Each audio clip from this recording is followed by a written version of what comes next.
Bismillahirrahmanirrahim. Assalamualaikum warahmatullahi wabarakatuh. Apa kabar anak-anak Bapak yang soleh dan soleha, anak-anak Bapak yang luar biasa?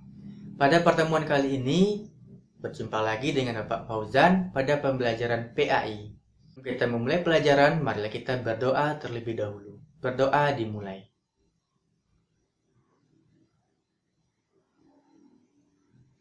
Selesai. Pertemuan kita kali ini, Bapak akan menerangkan materi tentang berwudu. Tujuan manusia diciptakan oleh Allah adalah untuk beribadah kepadanya. Ibadah yang dilakukan manusia terdapat berbagai macam bentuknya. Salah satu di antaranya adalah ibadah sholat. Ketika melaksanakan ibadah sholat, umat Islam diperintahkan dalam keadaan suci. Sedangkan salah satu cara menyucikan diri yang diajarkan dalam Islam adalah berwudu. Oleh karena itu, umat Islam harus mampu berwudu dengan benar agar sholat yang dilaksanakan menjadi sah. Wudu secara bahasa artinya menyucikan diri. Sedangkan secara istilah, wudu berarti membasuh anggota badan tertentu secara bergantian. Dimulai dari anggota badan sebelah kanan, kemudian sebelah kiri, dengan berurutan sesuai dengan syarat dan rukun tertentu. Perintah wudhu diturunkan oleh Allah bersamaan dengan turunnya perintah sholat, yaitu 1,5 tahun sebelum tahun Hijriah. Allah telah berfirman di dalam Quran Surah Al-Ma'idah ayat 6. Bismillahirrahmanirrahim.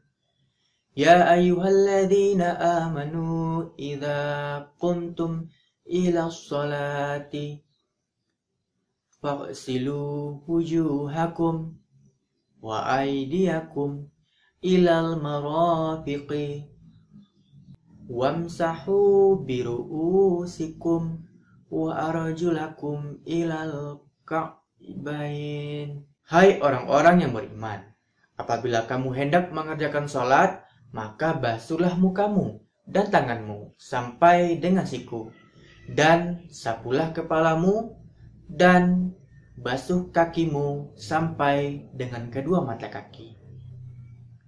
Ayat tersebut berisi tentang perintah wudhu bagi umat Islam. Ketika hendak melaksanakan sholat, umat Islam harus bisa melakukan atau mempraktikkan cara wudhu yang benar. Jika wudhu yang dilakukan salah, maka sholat yang kita lakukan menjadi tidak sah. Karena wudhu merupakan salah satu syarat sahnya sholat. Adapun benda yang digunakan untuk berwudhu adalah air. Jika tidak ada air, bisa dengan cara bertayamum. Berwudhu juga terdapat syarat, rukun, dan sunnahnya. Syarat wudhu adalah Islam, mumayyiz, atau orang yang sudah dapat membedakan mana yang benar dan mana yang salah. Tidak berhadas besar, tidak air yang suci dan menyucikan, dan tidak ada yang menghalangi sampainya air ke kulit, seperti cat, tato, gambar, dan sebagainya. Jadi, itulah syarat sahnya kita berwudu. Rukun berwudu, yang pertama, niat. Nawaitul wudu'a liraf'il hadathi asghari fardhan lillahi ta'ala. Aku niat wudu untuk menghilangkan hadas kecil karena Allah Ta'ala. Setelah berniat, rukun yang selanjutnya adalah membasuh muka. Kemudian, membasuh kedua tangan sampai siku. Kemudian menyapu atau mengusap sebagian atau seluruh kepala. Basuh kedua kaki sampai mata kaki. Dan yang terakhir, tertib. Tertib maksudnya adalah berurutan antara rukun yang pertama hingga yang kelima tanpa berbolak-balik. Jadi, rukun berwuduk, yang pertama kita berniat. Setelah berniat, kita langsung membasuh muka, membasuh seluruh muka, dari ujung rambut sampai ke dagu, kemudian membasuh kedua tangan sampai siku. Kedua tangan sampai siku. Jadi kalau kita berwuduk, kita awali dari tangan, kemudian airnya mengalir ke siku kita. Kemudian setelah itu menyapu kepala.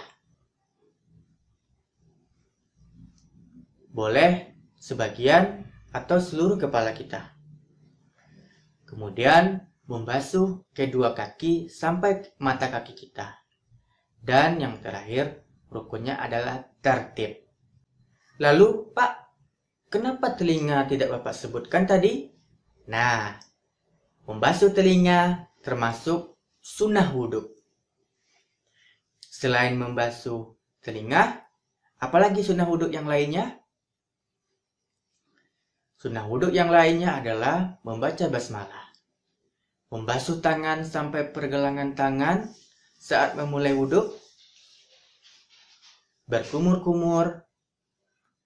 Membasuh rongga hidung dengan menghirup air.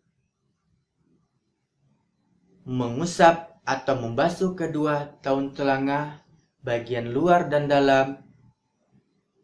Membasuh anggota tubuh sebanyak 3 kali. Mendahulukan anggota tubuh bagian kanan, dan berdoa setelah berwudu. Itulah merupakan sunnah berwudu. Adapun doa setelah berwudu adalah Asyhadu alla ilaha illallah wahdahu la syarikalah wa asyhadu anna Muhammadan abduhu wa rasuluh. Allahumma ja'alni minat tawabina wa ja'alni minal mutatahhirina waj'alni min ibadika shalihin. Aku bersaksi bahwa tidak ada Tuhan selain Allah yang Maha Esa, tiada sekutu baginya, dan aku bersaksi bahwa Nabi Muhammad adalah utusan Allah. Ya Allah, jadikanlah aku orang yang bertobat, jadikanlah aku orang yang suci, dan jadikanlah aku dari hamba-hambamu yang soleh. Itulah doa setelah berwudu. Kalau anak-anak Bapak baca doa setelah berwudu, maka anak-anak Bapak akan mendapatkan pahala. Lalu, apa saja hal-hal yang membatalkan wudu? Setelah berwudu, maka umat Islam berada dalam keadaan suci, sehingga boleh melaksanakan sholat. Namun jika wudhu yang dilaksanakan batal, maka umat Islam harus berwudhu kembali ketika hendak sholat.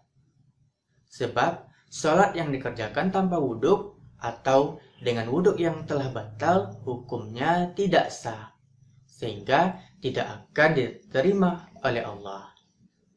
Hal-hal yang dapat membatalkan wudhu antara lain keluarnya sesuatu dari kubul dan dubur.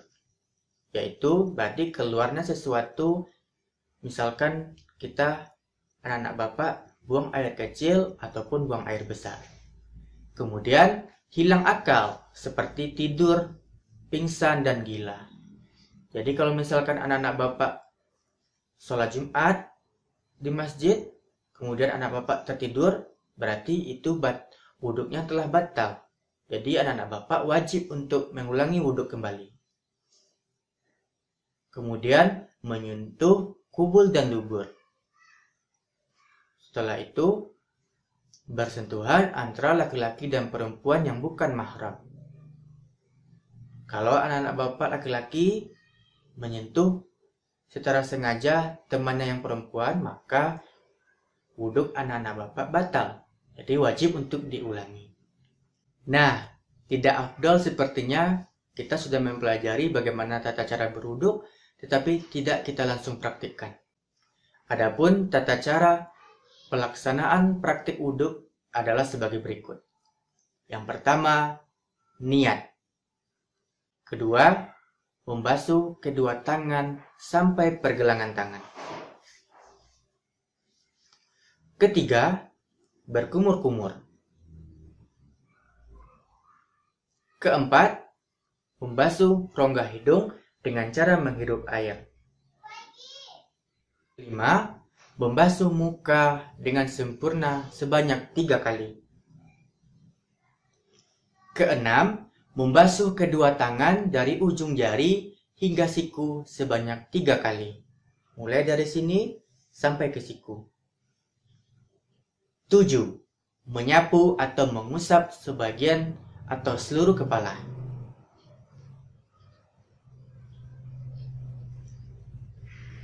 8. Mengusap atau membasuh kedua telinga bagian luar dan dalam sebanyak 3 kali.